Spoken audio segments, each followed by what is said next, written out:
The CCP has unveiled a slew of so-called stimulus measures to boost the Chinese economy. And the hype is real. Don't be fooled, because there's one core issue Xi Jinping will never address. Welcome to China Uncensored, I'm Chris Chappell. I told you earlier that we plan to do something we've never done before on our upcoming live stream, celebrating 2 million subscribers. But we can't do it without you. I've heard from a lot of you over the years through comments, emails, and singing telegrams, but now's your chance to talk to me live. I'll be answering your calls and answering your questions. It'll be like a radio call-in show, but high-tech. Because once the show begins, I'll give you a URL where you can call in directly using your computer from anywhere in the world. So join us this Saturday, October 5th, starting at 8 p.m. U.S. Eastern Time. Get your smartest questions ready, and I look forward to talking directly with you. And now, on with the show. So for years, China's economy has been in the dumps, with near constant doom and gloom news. It's been underperforming in all sorts of metrics, from retail sales and industrial data to youth unemployment, leading many Chinese people to be so pessimistic that they believe they live in China's garbage time of history, a feudal dead end for the country with no chance of a comeback. I've heard of economic depressions, but I don't know if I've ever heard of one so depressing, it sounds like it's being described by a German philosopher. But to hear the headlines tell it, a comeback is just around the corner, because China has unveiled a package of measures to boost high-quality economic development.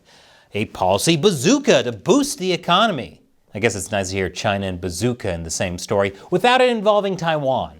The headlines certainly seem to make it seem like China's doing a lot. It's unleashing a stimulus blitz, opening up the floodgates, making a splash in global markets. Is this economic reporting or coverage of Hurricane Helene? Some claim China unleashed the boldest stimulus in years, and that it signals a technocratic shift within the government. So much positivity is in the air, they're more optimistic than other German philosophers.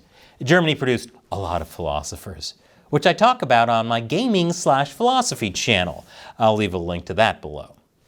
Already we're seeing Chinese stocks rise, with many news outlets reporting that the Chinese stock market had its best day since 2008. So what are you waiting for? This billionaire investor says it's time to buy everything Chinese.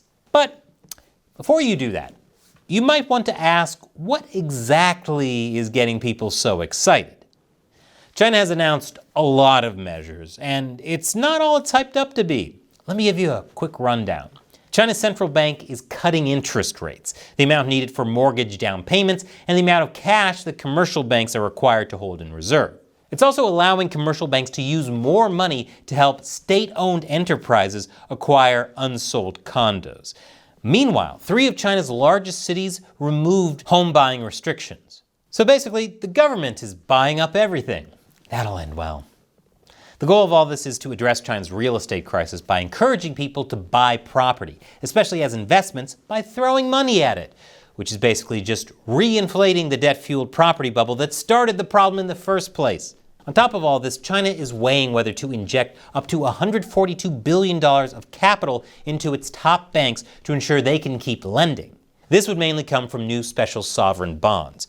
According to Reuters, China plans to issue $284 billion of sovereign debt. Half of it will be used to increase subsidies for consumer goods trade-in and renewal, upgrade large-scale equipment, and provide a monthly allowance of $114 per child to all households with 2 or more children, excluding the first child. The other half would be used to help local governments tackle debt. Funny about the 2 or more children thing, since up until a few years ago, it was illegal in China to have more than one. The Chinese government is also planning one-time poverty payments. Wait, I thought just a few years ago Xi Jinping declared a complete victory over absolute poverty. But apparently this is about helping people in extreme poverty, orphans and others in need. And they don't count as people in absolute poverty. So I guess extreme and absolute are different levels of poverty. I'm not sure I'm a fan of poverty levels having the same descriptions as Dorito flavors. So how many people are going to receive the payment, and how much? Who knows? As of this recording, China hasn't said. Gotta love that communist transparency. Here's an actual photo of communist transparency. With so much thrown out there, it looks like China's doing a lot to fix its economy, right? But all the positive hype is just that, hype. Nothing really bold about it. As much as everybody likes calling China's measures a stimulus package, it's not.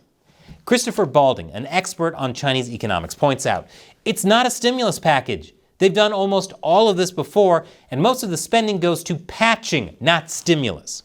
It's like someone saying they're totally revamping their car when all they're really doing is fixing flat tires. Indeed, as Balding noted, a lot of China's policies aren't new. China has already been cutting interest rates, cutting the amount of cash that commercial banks are required to hold in reserve, cutting down payment requirements, and more. China's pretty much doing mostly the same thing over and over again, which is basically encouraging more investment in lending. That hasn't been working out for China's economy, since Chinese citizens and companies aren't willing to spend and invest in the first place. Probably since, they can see how terrible the situation is. It's hard to get people excited about the economy when they themselves call it the garbage time of history. At best, these economic measures are only buying China a little more time and trying to delude stupid foreign investors again.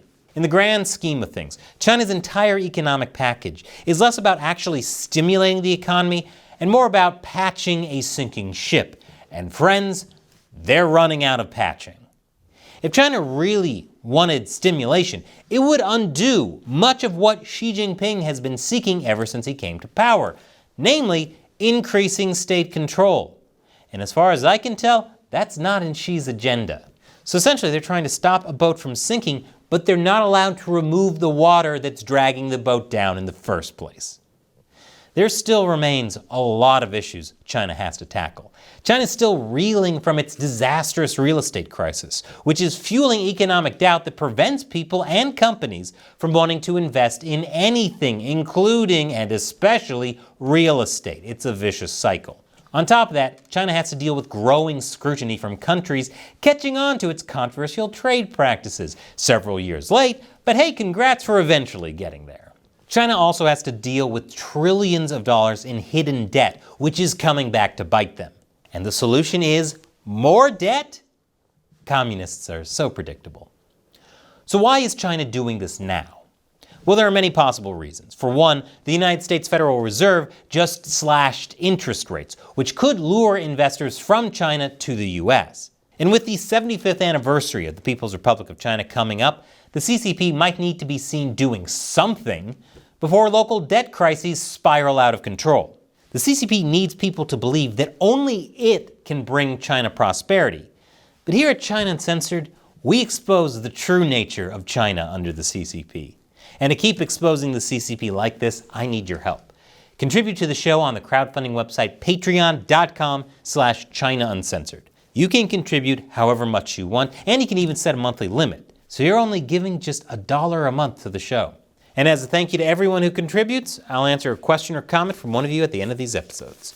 Today's comes from Giant Cashap. Hi, CU team. Been a member for ages, subscriber for longer. Never missed an episode. First message. Have you seen Invisible Nation, a docu-biopic on Taiwan and Tsai?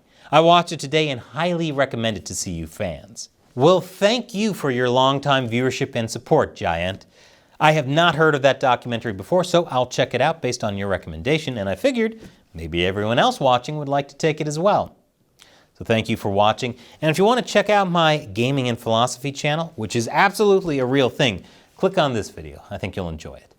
And click on that orange button to join me on Patreon. Once again, I'm Chris Chappell. Thanks for watching China Uncensored.